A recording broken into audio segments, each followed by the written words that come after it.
Welcome everyone to today's video on the resource request form, proudly brought to you by RPA Unicorn. In this session, we will explore how this streamlined form optimizes and automates the way we capture, track, and manage vital project and resource requests. Whether you are initiating a new request or managing the underlying workflow backend, this system is designed to drive efficiency and seamless collaboration across teams. If you have any questions throughout the presentation or would like to reach out afterward, please note our contact details on the screen at connect@rpaunicorn.com. To understand why we built the solution, we have to look at our core business challenges. First, we relied on a manual resource request process, which made tracking difficult and caused major approval delays due to the lack of a centralized system. Second, managing this data manually led to inconsistent records and gave users limited visibility into the progress of their requests. Finally, even our backend suffered from manual application deployments, requiring tedious solution imports across environments. These manual bottlenecks made it clear that we needed smarter, automated approach. To solve these challenges, we built an integrated digital ecosystem. First, employees easily submit requests using a front-end Power Apps Canvas app, while administrators manage those requests through a model-driven app. In the background, Power Automate handles workflow automation, driving approvals, notifications, and status updates, with SharePoint securely storing all the data. Finally, to eliminate manual backend effort, Azure DevOps pipelines completely automate our solution deployment from the development environment straight to production. It's a seamless, end-to-end upgrade. Now, let's look at the underlying data and application architecture supporting this solution. It all begins with the user, who interacts directly with the Canvas app built on the Power Platform to submit their request. Once submitted, that data is pushed immediately to SharePoint, which serves as our central data repository. The creation of this new data in SharePoint triggers a backend Power Automate flow to handle the workflow logic. Finally, that flow updates the system and pushes the necessary information into the admin-facing model-driven app for final review and management. It's a clean, efficient loop that connects the end user directly to administration. Next, let's take a look at our deployment architecture, which solves our manual deployment challenges. The process starts in our development environment, where the Power Platform solution is built and tested. Instead of manually importing packages, we use Azure DevOps to handle the heavy lifting. Azure DevOps acts as the automated bridge, securely packaging the updates and pushing them directly into our production environment as a fully deployed solution. This pipeline guarantees that updates are fast, secure, and completely automated. Building on the architecture we just saw, this slide highlights our precise step-by-step deployment pipeline, which strictly follows standard Power Platform and Azure DevOps strategies. It begins on the development side, where we package our latest work into a Power Platform solution and publish all customizations. From there, the automated pipeline kicks in, we export it as a managed solution, and route it through Azure DevOps build and release pipelines. Once imported into production, the system automatically configures core backend elements, updating connection references and environment variables before finally activating the Power Automate flows and running deployment validation. This complete lifecycle ensures zero steps are missed.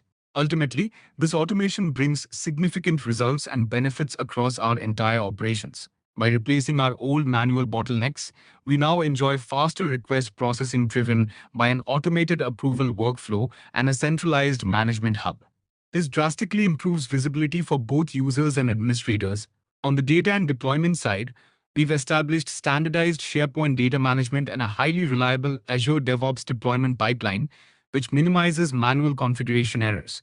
In short, this entire system delivers an optimized end-to-end application lifecycle management process that sets our team up for long-term success. And now don't skip this video, I will show you how this practically works. Hello everyone. In this tutorial, I'll show you how to build a complete CI/CD pipeline for Microsoft Power Platform using Azure DevOps. We'll start by creating an Azure app registration, generating a client secret, and assigning the required Microsoft Graph permissions. Next, we'll create an application user in the Power Platform Admin Center and assign the necessary security roles for both the development and production environments. After that, we'll prepare our Power Platform solution by adding all apps, flows, Dataverse tables, connection references, and environment variables into a single solution. Then we'll move to Azure DevOps, create a new project, create a Git repository, and upload our pipeline files. Once the repository is ready, we'll create a Power Platform service connection using the service principal credentials we created earlier. Next, complete Azure DevOps pipeline for deploying a Microsoft Power Platform solution and synchronizing SharePoint List columns from development to production. Let's start from the top. The trigger section tells Azure DevOps when to run the pipeline. Since it is set to main, the pipeline starts automatically whenever code is pushed to the main branch. Next is the pool section. Here, Windows Latest tells Azure DevOps to create a fresh Windows virtual machine to execute all the pipeline tasks. After that, we have the variables section. Variables store commonly used values like the Power Platform service connection, solution name, development and production environment URLs, tenant ID, client ID, SharePoint site URLs, and the SharePoint list name. This makes the pipeline easier to maintain because we only define these values once. Now let's look at the stages. The first stage is export. This stage exports the solution from the development environment. First, it installs the Power Platform build tools because the virtual machine is brand new. Then, it exports both the unmanaged and managed versions of the solution.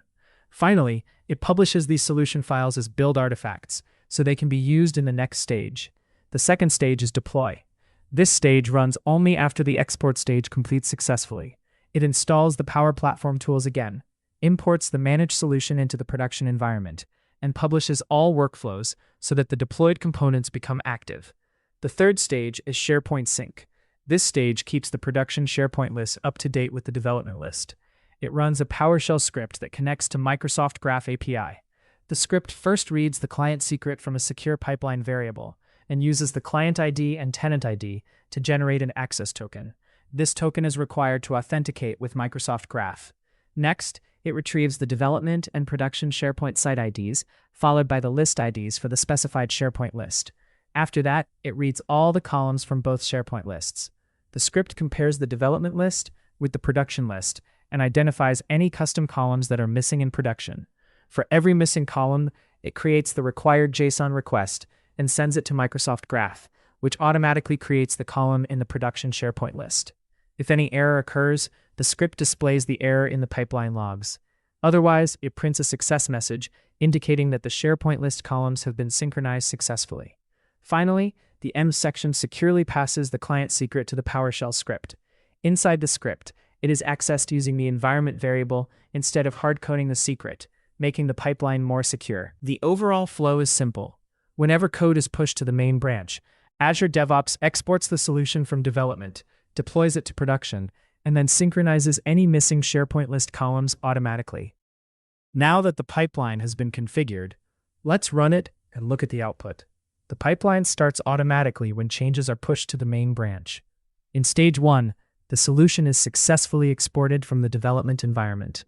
Both the unmanaged and managed solution files are created and published as pipeline artifacts. Next, stage 2 begins. The managed solution is imported into the production environment, and all workflows are published successfully. Finally, stage 3 runs the SharePoint synchronization script. The pipeline connects to Microsoft Graph, compares the development and production SharePoint lists, identifies any missing custom columns, and automatically creates them in the production list. Once all 3 stages complete successfully, the pipeline displays a succeeded status. That brings us to the end of our video. Thank you all so much for your time and attention today. On behalf of the team at RPA Unicorn, we really appreciate you joining us to see how we are transforming this process.